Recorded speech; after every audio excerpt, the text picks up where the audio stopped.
Am I sitting straight? No, right? So this is the posture behind our back pains.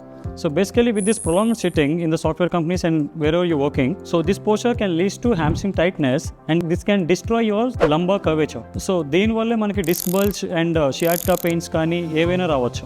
So బేసికల్ disc bulge అనేది ఎందుకు వస్తుంది అంటే muscle ఎప్పుడైతే టైటన్ అవుతుందో ఇంటర్ ట్రాన్స్ఫర్స్ ఆర్ఏ అని చెప్పి ఒక మసిల్ ఉంటుంది, అది ఫేసెట్స్ అన్నిటిని పట్టుకుని ఉంటుంది అండ్ మల్టీఫిటర్స్. ఈ మసిల్స్ ఎప్పుడైతే టైటన్ అవుతాయో that can lead to a disc bulge. కింద నుంచి హ్యామ్స్ట్రింగ్ పుల్ చేస్తుంది, పైనుంచి మల్టీఫైడర్స్ అండ్ క్యూవెల్ ఇవి పుల్ చేస్తాయి. సో ఇది ఏమవుతుంది అంటే ఎక్కువ స్ట్రెస్ అనేది స్పైన్ మీద ఎక్కువ క్రియేట్ చేస్తుంది. సో రీసెంట్గా మన దగ్గర ఒక కేసు వచ్చింది. So first back pain and sciatica pain ఉందని చెప్పి హాస్పిటల్కి వెళ్తే డిస్క్ బల్జ్ ఉందని చెప్పి ఫస్ట్ సర్జరీ చేశారు.